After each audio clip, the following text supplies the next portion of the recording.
Ovo nismo očekivali. Robot Matilda običan je stroj, ali i njezin je zadatak da pomaže u zapošljavanju ljudi tako što analiziraju najsitnije emocije. Hello, Stephen. I hope you are well. This interview won't take long. Here we go. To accept rules and regulations without complaint and never deliberately break them. To a large extent, yes. And sales, the law of the jungle prevails. You take fellow salespersons as competitors in a competitive world. No. You welcome criticism and accept your weaknesses. Yes. Success and progress is the ultimate goal. Don't know. You believe there is room for everybody. Yes. Here is the last question. You welcome criticism from your boss. And do not hesitate to give your point of view. Yes. Thanks for your time.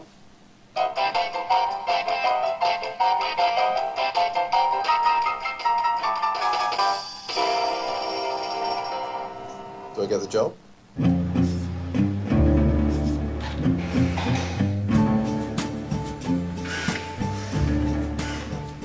Roboti izlaze iz tvornica u kojima su do sad gotovo jedino radili. Četvrta industrijska revolucija već je počela bez ikakvih fanfara.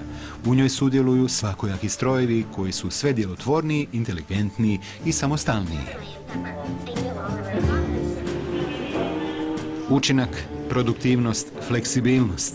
Svugdje se traži da se radnici prilagode digitalnoj logici. Ali usprkos tomu što se iz petnih žila trude održati korak, ljudima ponestaje daha.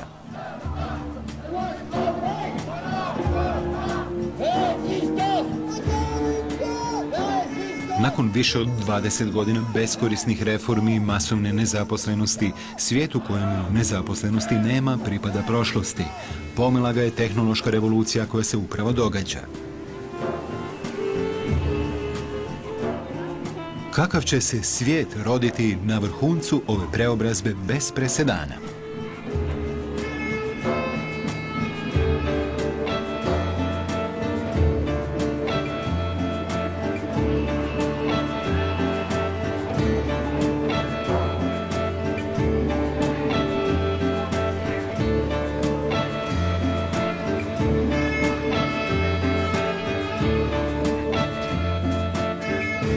Enjoy helping my colleagues and customers be more productive and look forward to working with you.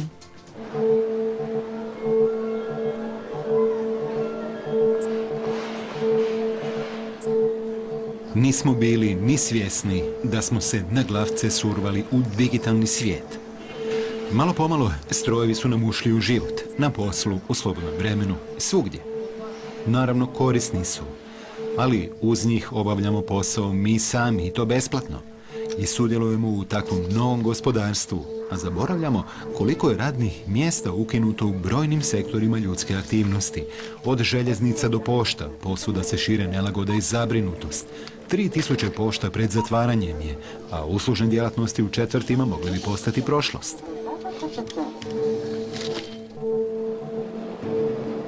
Čini se da budućnost pripada strojevima. U Francuskoj, kao i drugdje u svijetu, istraživači stvaraju sve učinkovitije robote sa sve boljim svojstvima.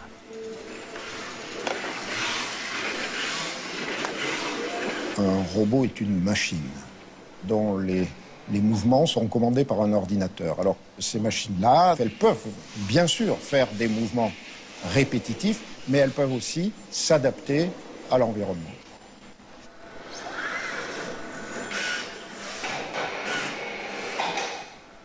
Nous travaillons par exemple en relation avec Airbus qui s'intéresse à avoir une machine qui puisse rentrer dans les opérations d'assemblage des carlingues d'avions. Des choses totalement pratiques qui ne sont pas du tout du domaine de Terminator, mais par exemple un robot capable de percer ou de visser dans un certain nombre de contextes limités, mais qui pourrait être pertinent pour une entreprise. Là, le robot HRP2 a 30 moteurs, nous, on a 600 muscles pour faire un mouvement. L'humain est une extraordinaire machine du point de vue de sa biomécanique. Donc nous, on sait faire. Les robots commencent à savoir faire. Ce qu'on peut dire aujourd'hui, c'est que les emplois qui étaient peu qualifiés pour des tâches pénibles et répétitives se transfèrent dans des tâches de, si je reprends simplement le secteur de la robotique, dans des tâches qui vont être de programmation de robots, de maintenance des robots, donc des tâches qui vont être beaucoup plus qualifiées, qui vont être plus près du secteur des services, et vous avez une espèce de vase communicant qui est en train de se créer entre la disparition d'emplois industriels au profit d'emplois de services. Ça en crée dans les entreprises qui font de la robotique, mais généralement les emplois qui sont créés sont des emplois qui sont plus qualifiés que ceux qui sont perdus dans les unités de production. Jerome Schwan bio je kompjutorski programer, ali odlučio je dati otkaz na poslu jer više nije htio doprinositi razvoju onoga što se diskretno zove sučelje čovjek-stroj. HMI, to jest Human Machine Interface. Petite vie bien rangée pendant pas mal d'années, ouais. À faire du logiciel pour l'industrie, en l'occurrence longtemps pour l'industrie postale, le tri-postal plus exactement. Ce que je trouve pas dommage sur le fond. C'était pas forcément toujours un travail très enrichissant peut-être, de passer des heures debout devant des casiers, à prendre des tas de courriers et puis à les mettre dans des petites cases pour faire du tri. Tâches très répétitives, qui font partie de ce genre de tâches qui sont les premières cibles de l'automatisation en général. Ce qui pour moi est plutôt une bonne chose, mais ça dépend ce qu'on fait derrière, ça dépend quel est l'objectif. Or, il s'avère qu'effectivement, dans une société telle qu'elle est câblée aujourd'hui, prendre le travail d'humain, c'est pas les libérer, c'est les mettre dans la précarité. Donc moi, je suis pour l'automatisation, mais je suis pour qu'on change le système qui englobe tout ça, parce qu'il me semble que c'est juste pas possible de continuer comme ça, vu que ça va être de plus en plus et de façon très massive. Donc oui à l'automatisation, mais si elle libère, pas si elle met les gens dans le caniveau, quoi. En tout cas, ce qui est évident, c'est que l'automatisation conduit à un énorme paradoxe. À savoir que le modèle qui était le modèle qui s'est formé au XXe siècle, qui est que les producteurs deviennent aussi des consommateurs qui ont un pouvoir d'achat et qu'à travers leur pouvoir d'achat, ils peuvent donc faire fonctionner le cycle de la consommation, eh bien ça, avec l'automatisation, ça ne marche plus. Parce que d'où vont trouver l'argent les gens qui ne vont plus dans les usines? Lokalna ekonomija odupire se kako god zna i umije, ali svakim danom sve je više prisiljena na povlačenje. Gradska središta sve su praznija, a posao se seli u trgovačke centre. I sami podupiremo logiku koja ugrožava lokalna radna mjesta zato što je praktičnije, zato što je jeftinije. Većina robe koju konzumiramo proizvodi se negdje drugdje i mora proputovati 1000 kilometara prije nego što dospije u prodaju. Kapitalizam koji se temelji na malim maržama mora prevesti robu po najnižoj mogućoj cijeni.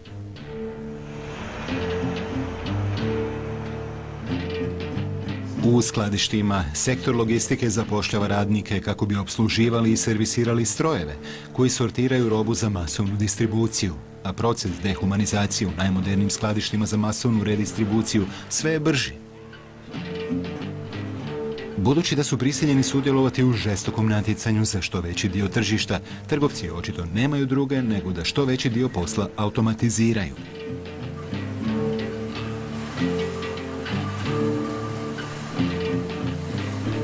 Iako ljudi i dalje ovdje rade, njihov posao svodi se gotovo samo na održavanje i nadzor divovske mehanizirane hale.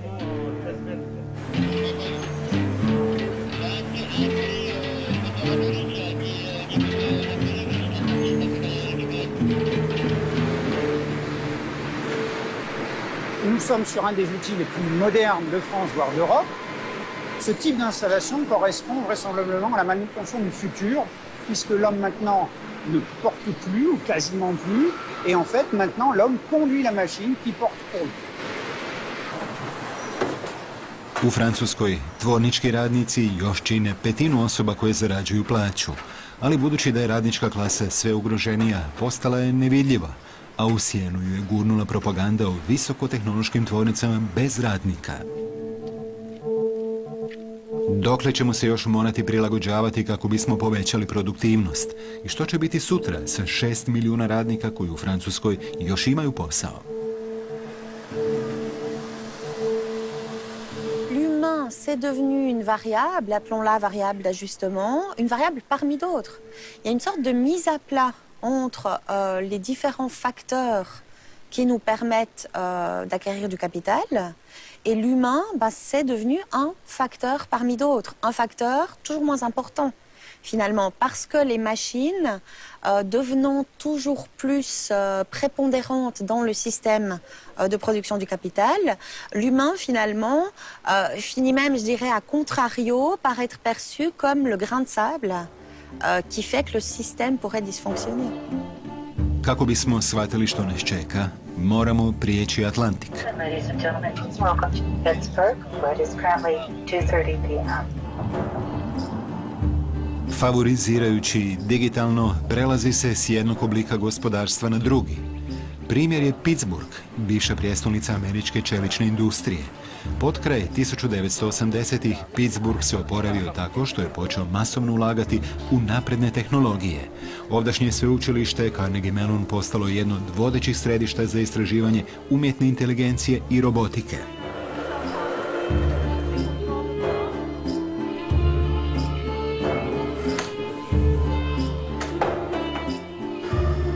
Pionir robotike na Carnegie Mellonu jest William Whitaker. On već 40 godina radi na ovom sveučilištu. Među prvima je shvatio da bi njegova istraživanja autonomnih strojeva mogla privući brojne ulagače. This is the heart of our basic research and the birthplace of hundreds of robots over many, many years, creating the very first laser scanner, the first of the two-axis scanners, and many of the sensors that are common to robots today. Some of the great developments are joint with partners, developing construction machines and mining machines with Caterpillar, developing the great farming machines with John Deere. Even the basic research just at this one institute, integrated over the years, far exceeds $1 billion. Money is one of the engines that drives robotics. This award is for winning the great autonomous car race and also getting the $2 million check. Boss is on its way. You can look in there, you see no driver. That's always kind of disconcerting and thrilling. Picture perfect. From what I can tell, picture perfect. And the real prize comes after, when the technology impacts the world, is refined, is infused into the kind of car industry that we are seeing today. It changes transportation forever.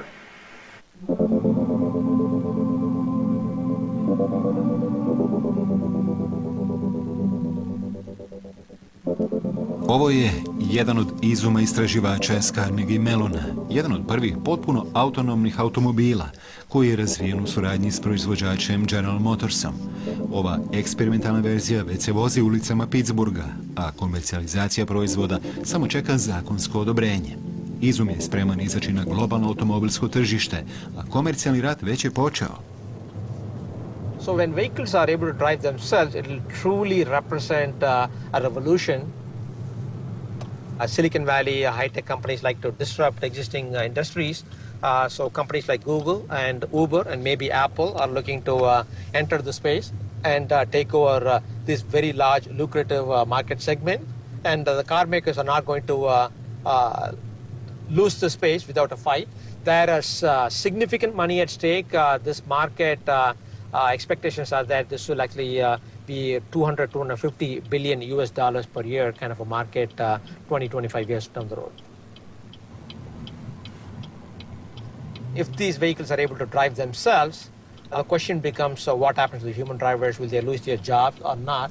So those are very interesting economic questions. Ovaj diskretni simbol koji niče na vjetrobranskim staklima širom svijeta logo je Ubera, prve aplikacije koje privatne vozače povezala s mušterijama. Prije manje od 10 godina Uber je izumio nov, potpuno digitalni model poslovanja, ali to je bio samo početak.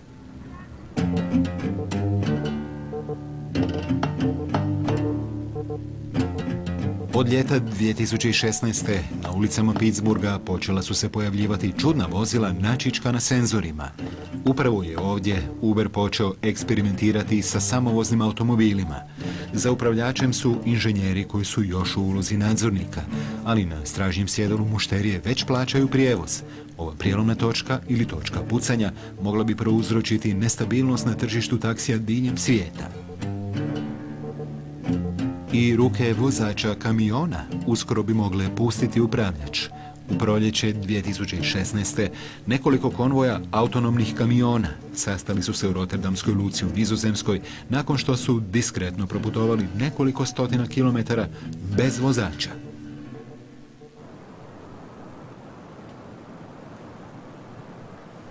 Zabrinutost je zavladala čak i u srcu prve svjetske ekonomije.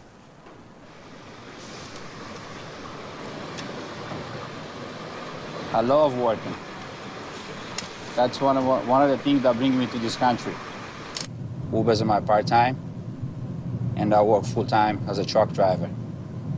I feel like that I need to work like more than one job just to secure the security of my family. One of the first job I held in this country was a factory work, but the automated machines is already hurting us, the hard-working people.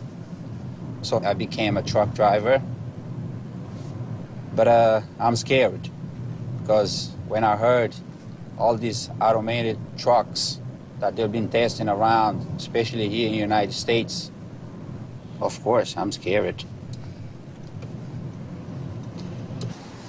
The self-driving car is around there. Uber's already testing it, so it's gonna bring it around pretty soon. So they're not gonna need me anymore.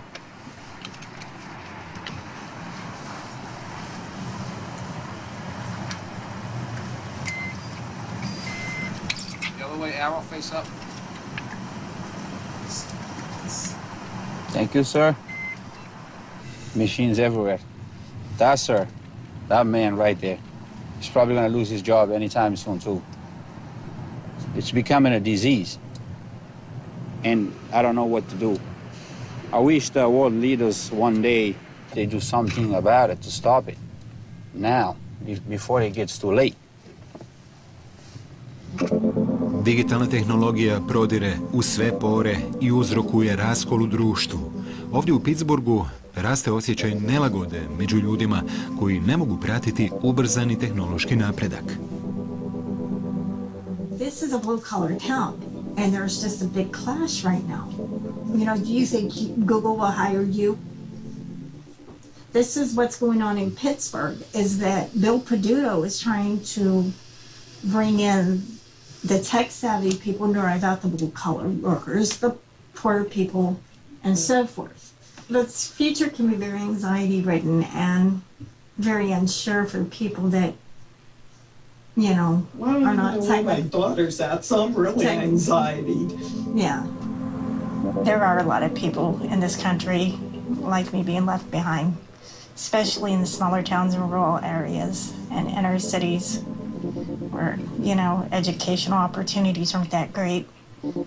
So, you know, they have to rely on, you know, skills, low level pay. Okay.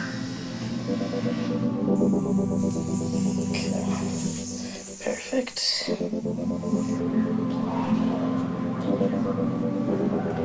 There's so many benefits that we could get from artificial intelligence, but there's so many ways that we could screw it up if we're foolish about how we do it. We could all start doing 3.5-day working weeks and let automation take care of the rest of it. Or the other way we could approach this is to fire half the people who are actually, their previous skills are no longer valued by society, and so there's a lot of uncertainty and unhappiness about that. And it's possible this could get vastly worse if we imagine a world where 5% of the technology elite, which, by the way, will include all the people who studied computer science at CMU, that 5% gets immensely wealthy through automating everything, but 95% of the world's population gets left behind. That would be a disaster.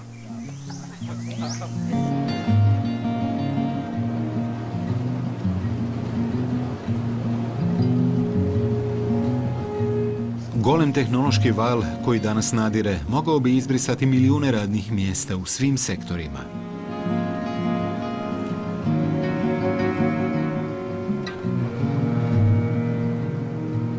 U svijetu je sve više onih koji na to upozoravaju.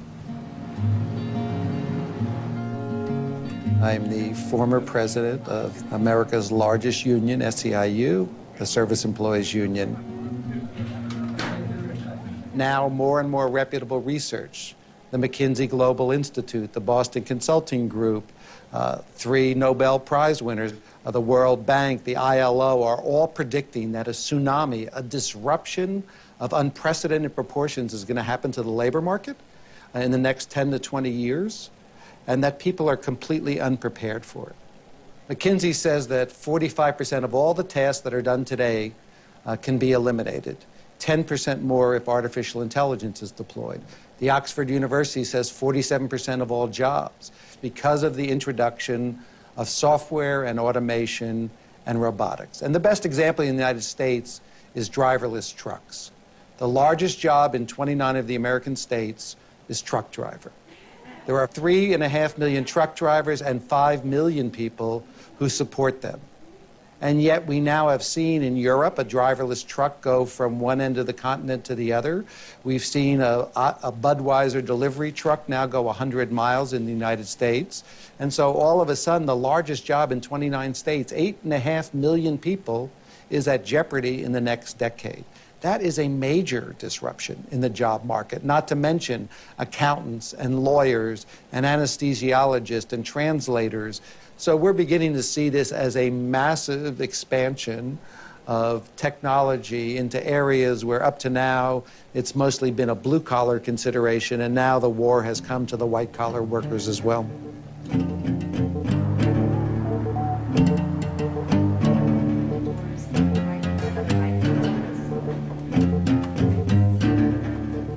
Ušli smo u novo doba kapitalizma u kojem se algoritamske operacije počinju upotrebljavati na svim područjima. U uslužnom sektoru budućnost pripada virtualnim asistentima s gotovo ljudskim licem, ali inteligencijom koja je umjetna. Hello, Ergen Ikichi. Hi, Amelia. Is 17th State Street your address? Yes, it is. What's the apartment number? Good question.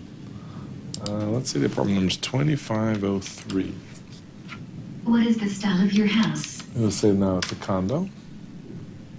Amelia, I dislike your voice. Sorry to hear that. So what makes Amelia special? We look at 3 key tenets. Those tenets are, 1, the ability to understand what you meant, not just memorize the words that you use. Through that understanding, we then look for a machine that can learn through human interaction. When we talk about cognitive, we're talking about machines that understand semantics. In layman's terms, that means a machine that understands you. Amelia understands when customers are happy or angry. Sorry to hear that. She tracks the customer's emotions in a 3D emotional space during every dialogue and adapts her responses and gestures accordingly. This allows her to deliver personalized service to each individual customer across a range of roles and, for example, has been trained to manage invoicing queries from suppliers for a global oil and gas company. Best of all, Amelia is always available. She holds thousands of conversations in parallel and stays friendly and professional every day of the year, whatever time of day or night you need to contact her. And this you're looking at is only Amelia version 2. Thank you. You'll find yourself talking to probably cognitive agents and not even realizing it. You'd be surprised how motivated we found the insurance industry is for leveraging a cognitive agent to be a trusted advisor for their customers. In the banking industry, Amelia is actually being trained as a wealth manager for a Swiss bank. There's a lot less appetite in these big financial companies for human mistakes, right? They need the best behavior. They need adhering to regulations, compliance, because we know what the potential impact of misbehavior in those organizations are. Let's also say, very frankly, they are driven by the fact that it's unavoidable. It's coming. Technology, automation, intelligence is coming. It's like saying the Industrial Revolution is not going to happen. Of course it's going to happen. This is our human nature. We always advance. It's still the beginning of the journey, mind you, but the journey has at least started. Imagine it was 7 of us sitting in a loft space in Soho when we started. And from there to today, we're maybe 3,000 employees now. We're in 10, 15 countries. We've been growing quite healthy.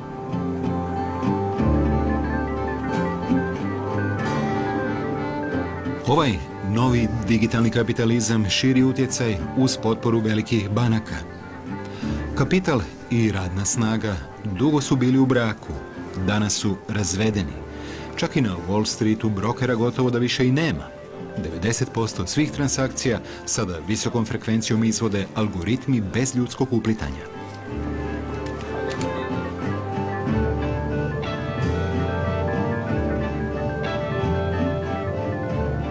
Kako bismo bolje razumjeli što se događa u svijetu masovnog uništenja uredskih poslova, odlazimo u Švicarsku, koja je jedan od svjetskih novčarskih središta.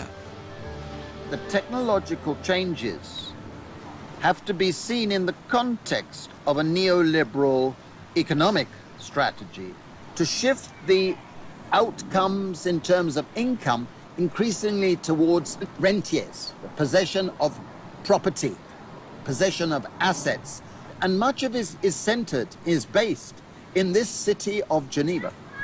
Because the World Intellectual Property Organization, WIPO, is based in Geneva.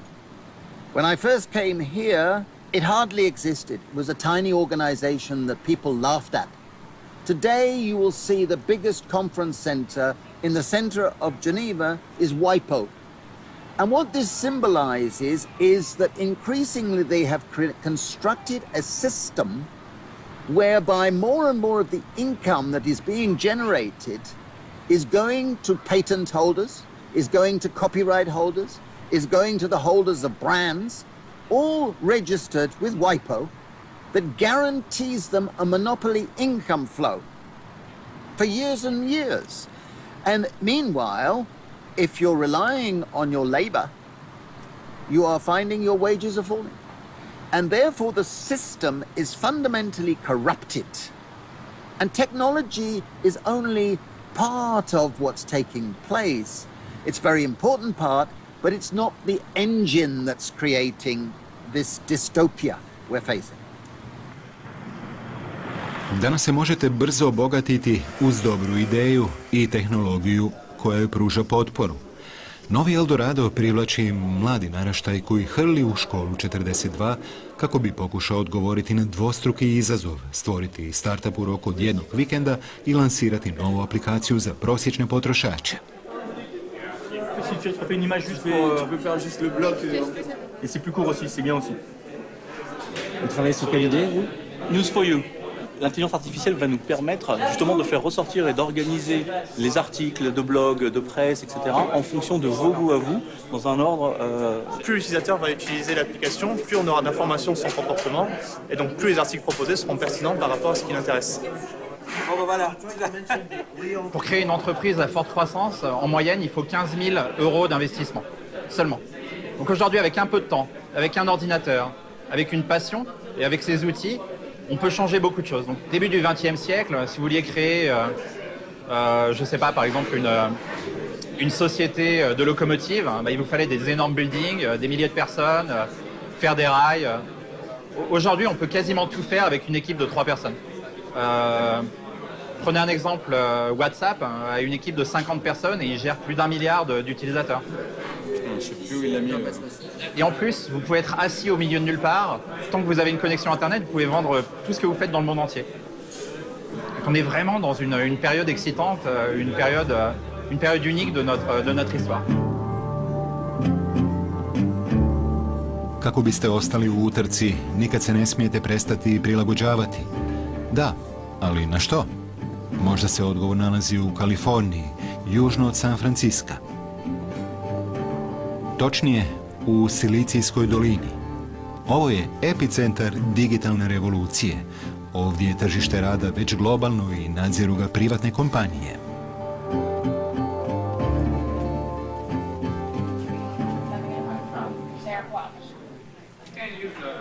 Les gens continuent à avoir des contrats de travail qui sont des vestiges du début du XXe siècle, alors qu'on est dans un monde qui va beaucoup plus vite, où ce sont pour beaucoup des métiers de la connaissance qui peuvent être faits de n'importe où, et où en fait très souvent l'endroit où se trouvent les demandeurs d'emploi et l'endroit où se trouvent les jobs, les emplois en question, sont pas nécessairement alignés. Et donc nous, on connecte des sociétés, essentiellement des PME, avec des freelances à travers le monde. Nous sommes la plus grosse place de marché pour le travail en freelance. Sur la plateforme, vous pouvez trouver des comptables, vous pouvez trouver des juristes, donc un avocat en Allemagne, un avocat en Chine, et tout autre métier qui peut être fait à distance, en fait. Thank you so much. Thank you. Oh, absolutely. Just a moment. Okay. Thank you so much. I'm the virtual receptionist. I am about, let's figure about 2,300 miles from this location. I'm at my home office in Chicago, not in the Upwork headquarters building. And so Faith is currently watching both this office, as well as we have another office in San Francisco. And so from her standpoint, she sees two screens, and she's greeting our visitors on one office or the other, depending on when people show up. Chaque point qui s'allume, c'est une facture. C'est un freelance qui dit « j'ai fini telle partie de la mission, et vous, le client, vous me devez tant ». Et nous, derrière, on prend à peu près 10% des transactions.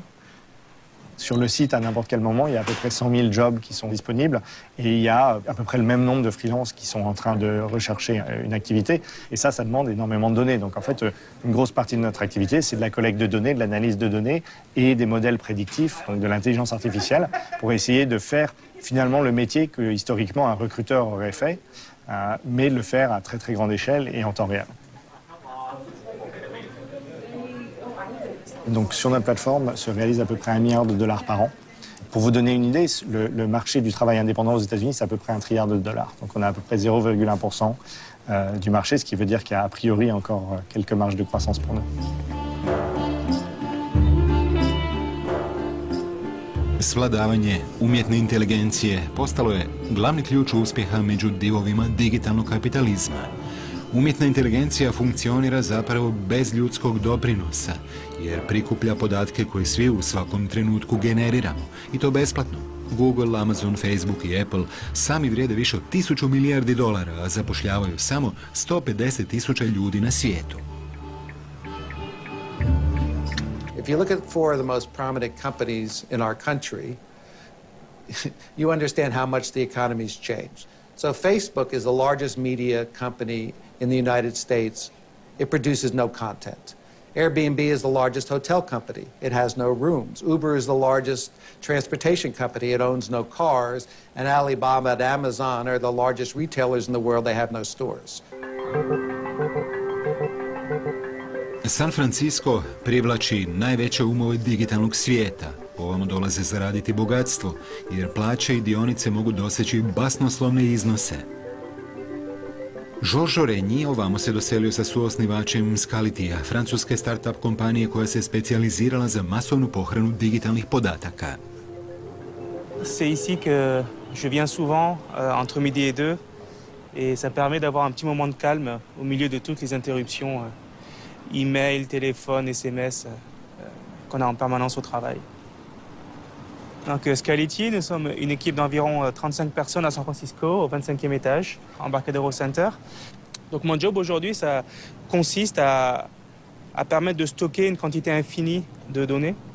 Et c'est la clé dans les algorithmes d'intelligence aujourd'hui. Les algorithmes sont pas forcément différents de ceux qui étaient utilisés avant, mais la façon de les connecter entre eux, la façon d'entraîner ces intelligences artificielles s'accélère et tout le monde s'en sert. Quand il fallait 10 ans pour faire une invention il y a 5 ans, maintenant il n'en faut plus qu'1 an et ça s'accélère de plus en plus. Et au final, ça pose beaucoup de questions à quoi va ressembler la société dans 10 ans quand 40 ou 50% des jobs d'aujourd'hui seront remplacés par des ordinateurs. Je pense que personne n'a les chiffres exacts et la réalité c'est que c'est ça qui fait peur. Est-ce que c'est 10% des jobs qui seront remplacés dans 5 ans? Est-ce que c'est 40% dans 10 ans? Personne n'a la réponse à ça. Et surtout, la problématique d'être dans une croissance exponentielle, c'est qu'on ne sait pas à quel point on est dans la courbe de l'exponentielle. Donc ça peut être dans 5 ans comme ça peut être dans 100 ans. Personne ne peut le prédire. Et je pense que ça fait partie de la raison pour laquelle c'est vraiment excitant, c'est que c'est vraiment un territoire inconnu.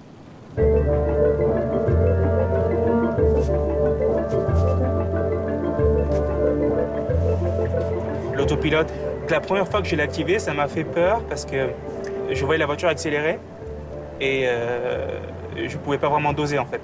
Et la voiture était partie toute seule. Donc, la version 1.0 n'est pas capable de doubler d'elle-même, elle ne peut pas prendre la décision. Mais si je lui demande de doubler, et c'est la voiture, je touche à rien, qui change de voie. Et voilà. Donc j'avoue qu'au début, on regarde beaucoup l'écran pour savoir si la voiture voit bien ce qui se passe autour de soi. Après, c'est un confort qu'on s'habitue très vite en fait.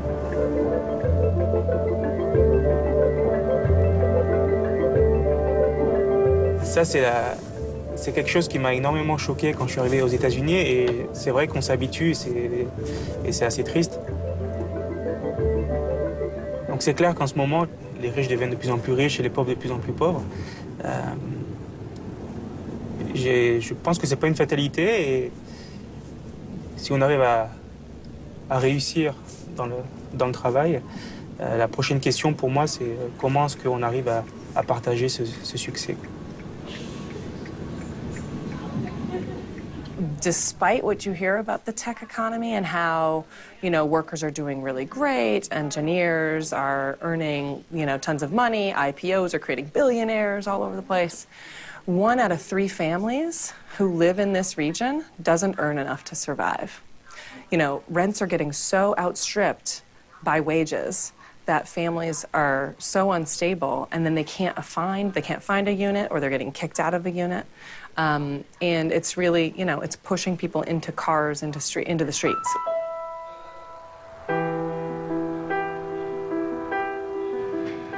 You all set, sir? Hey, I can help you over here. Can I help you over here? How you doing? Good, how are you? Good, thank you. $62, what happened?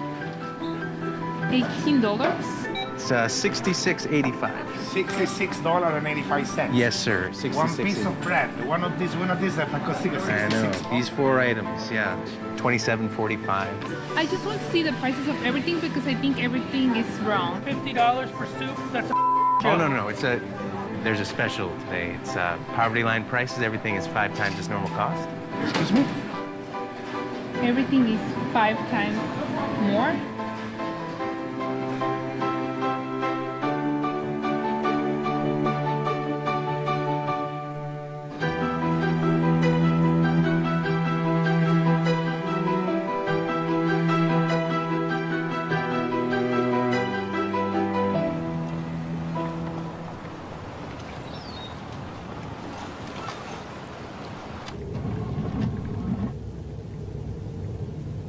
Nesigurnost radnih mjesta pogađa sve veći dio srednje klase. Danas u SAD-u oko 47 milijuna Amerikanaca živi ispod praga siromaštva. To je svaka 6. osoba.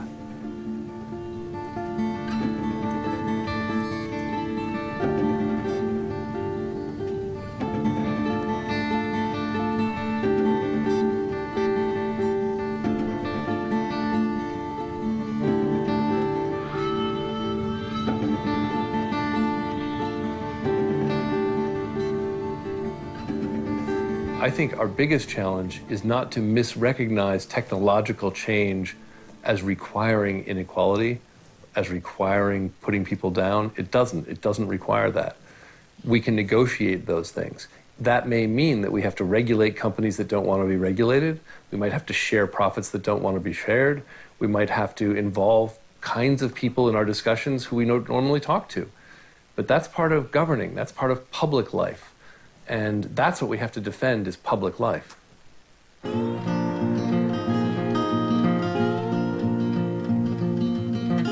Ali što kad bi se ipak na kraju pokazalo da je ovo prilika da stvorimo novi svijet? Bonjour Raphaël Liogier. Bonjour. Votre dernier ouvrage qui vient tout juste de paraître s'intitule Sans emploi. Les robots vont nous permettre d'être dérobotisés et d'être plus créatifs. C'est ce que vous écrivez. Exactement, c'est-à-dire que la richesse, c'est la richesse qu'on produit. Et l'emploi, ça nous sert à produire de la richesse. C'est pas elle, la richesse, c'est pas l'emploi, la richesse. Si on n'accompagne pas cette grande transformation, effectivement, ça peut mal se passer. Et pour l'instant, c'est en train de mal se passer. Mais si on l'accompagne, ça veut dire qu'on va passer du mythe du plein emploi, du mythe inatteignable du plein emploi, à la pleine activité, qui là n'est pas un mythe. Est-ce qu'au final, vous pensez que la robotisation peut finalement nous libérer de l'esclavage du travail? Oui, parce que tout ce qui est automatique et même ce qui pourrait être fait par un robot, eh bien, ne pourra plus être fait par l'humain, mais l'humain va faire autre chose. Il va faire des choix qui sont des choix créatifs. Et ça, les robots ne peuvent pas le faire. Moi, je pense que c'est très très bien qu'il y ait des robots dans les usines, à condition que l'on développe des moyens d'investissement très importants qui servent à développer de nouvelles formes de savoir chez les gens. Et pour produire de nouvelles formes d'activités, qui ne sont plus des activités simplement de consommation, qui ne sont plus simplement des activités de production, mais qui sont des activités sociales. La vraie question, c'est de repenser la totalité de la production industrielle selon un nouveau modèle, et qui est un modèle de partage du savoir. Et du coup, des ressources, qui évidemment repose sur, par exemple, l'allocation de ressources universelles pour tout le monde, la redistribution des gains de l'automatisation pour que les gens puissent développer des savoirs et que ces formes de savoir nouvelles produisent de nouvelles formes de société et que ces nouvelles formes de société produisent de nouvelles formes de soutenabilité, de durabilité. Aleksij Lekvan bio je inženjer.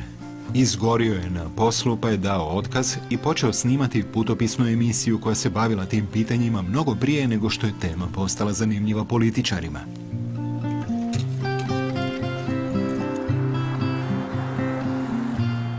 On je trubadur, putujući pjesnik novoga kova i bori se za stvaranje zajamčenog temeljnog prihoda, to jest svote novca koju bi svatko dobivao cijeli život i to bi bilo njegovo građansko pravo, bez obzira na to radili ili ne. J'ai 34 ans et je suis retraité. Et je présente ma conférence gesticulée Travail libre, revenus de base et autres révolutions. Et même si dans les statistiques officielles, je suis en dessous du seuil d'extrême pauvreté, moi je me considère, même si j'ai pas beaucoup de monnaie, comme extrêmement riche d'un tas de choses. Pour moi, c'est une excuse, les revenus de base. C'est une porte d'entrée pour parler de comment vivre ensemble, pour parler de nos rêves, pour parler de nos colères et pour créer des choses ensemble qui nous donnent de la force, quoi.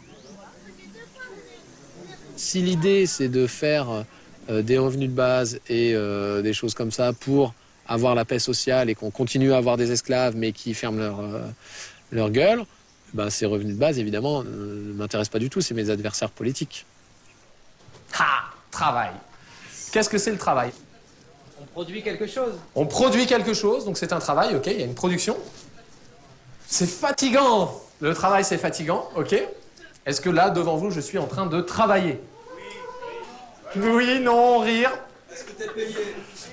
Est-ce que je suis payé? Oui, il y a une participation consciente, je crois, à la fin. Donc oui. Le travail, c'est tout effort conscient réalisé dans le but de produire quelque chose, comme par exemple une conche gesticulée ou des poireaux, dans le but d'apprendre quelque chose, comme par exemple en allant à l'école, ou dans le but de rendre service à quelqu'un, comme par exemple en faisant la cuisine pour sa famille. Donc vous voyez que j'ai une définition très large du travail. Le travail, c'est ce truc immense dont nous ne manquerons jamais. Du travail, nous en avons toutes et tous, et nous sommes toutes et tous en train de travailler ici et maintenant. Et à l'intérieur de cette immense bulle, il y a une toute petite bulle, tout à fait différente, qui s'appelle l'emploi. Et l'emploi, c'est pas le travail, c'est pas l'emploi. Le revenu de base, ça doit nous permettre de réellement faire de vrais choix de vie. Par exemple, de vie en dehors de l'emploi. La deuxième chose, c'est l'égalité. Les inégalités, ça amène la violence. Donc si on veut un monde de paix, il faut réduire les inégalités. Il faut donc aller vers l'égalité.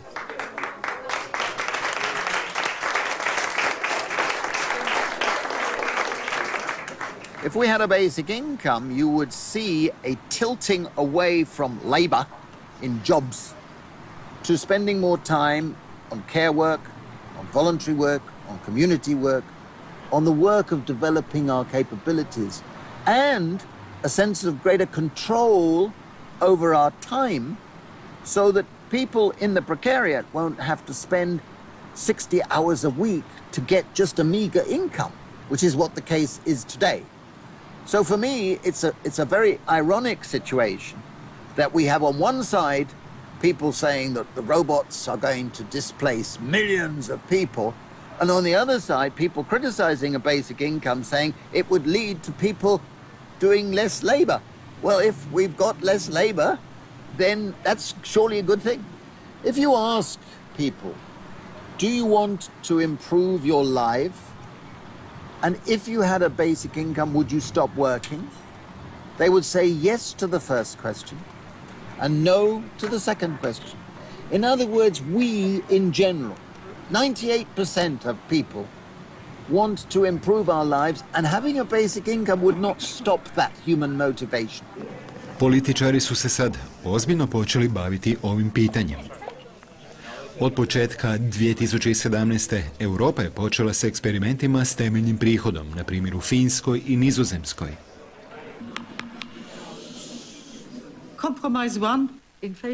Europski parlament danas prihvaća rezoluciju o robotici i napokon postavlja branu koja bi trebala zauzdati digitalni plimni val. Je persiste à penser que la technologie doit être au service des humains, et quand je dis les humains, ce ne sont pas seulement 1% de la population. Les gens acceptent que ça aille mal s'ils ont au moins la perspective que pour leurs enfants, ça ira mieux. Mais si on enlève aussi cette perspective, alors moi j'ai peur qu'on soit près d'une... enfin, je ne veux pas dramatiser, mais quand même, de révolte et de révolution. Il faut s'occuper de ces questions et ne pas dire on va continuer comme jusqu'ici. Kako bi već sada pokušao premostiti taj jaz, Jérôme Chouan odlučio je osnovati Narodno sveučilište, posvećeno svemu što je digitalno i koje je otvoreno za svakoga. J'ai fait des petits exercices pour qu'on puisse s'entraîner. Est-ce que ça vous dit quelque chose, hein, glisser, déposer? En laissant appuyer, on va bouger et lâcher dans cette zone-là. Tu sais où est le verrouillage et le majuscule momentané? Non. Je démissionne. Globalement, sur la population, il y a une culture qui n'est pas là. Et comme moi, ma conviction, c'est que c'est certainement pas, ça viendra certainement pas d'en haut. Je pense qu'il faut que ça vienne d'en bas, quoi. Donc il faut qu'on s'y mette tous. Et aussi petit que soit ce qu'on est en train de faire, on fait quelque chose, quoi. On y va sans prétention, mais on y va. Voilà, c'est ça l'idée. Une machine, c'est donc quelque chose qui obéit à nos ordres. Et le clavier et la souris, c'est donc des périphériques qui nous permettent de, justement, pouvoir passer ces commandes. Si vous avez des questions, n'hésitez pas sur le forum ou par mail. Hein. Oui. C'est un navigateur? Pour moi, un citoyen qui ne sait pas lire, c'est un citoyen de seconde zone. C'est quelqu'un qui n'est pas quelqu'un de libre. Pour moi, libérer quelqu'un, c'est quelqu'un qui est en possession de ses moyens dans une société qui a certains usages. Le numérique, si on parle purement de l'outil technologique, il est ultra puissant. Et c'est vrai que je ne vois pas comment il ne pourrait pas s'imposer toujours plus. Mais justement, il est d'autant plus important de bien le connaître et puis de s'asseoir tous ensemble et de dire on va s'en servir, pourquoi? C'est l'objectif qui compte.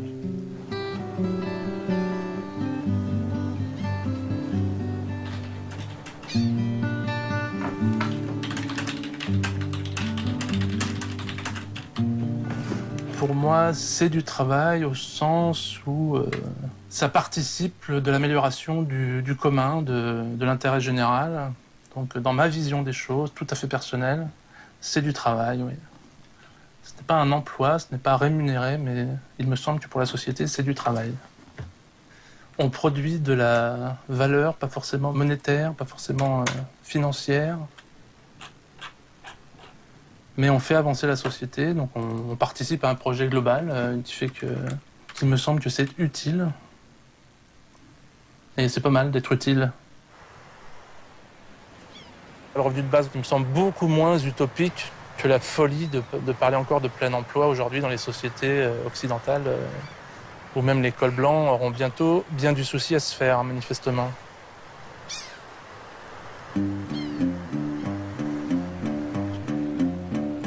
Zar se ne čini da je u svačijem interesu da pravedno podijelimo bogatstvo koje proizvode strojevi?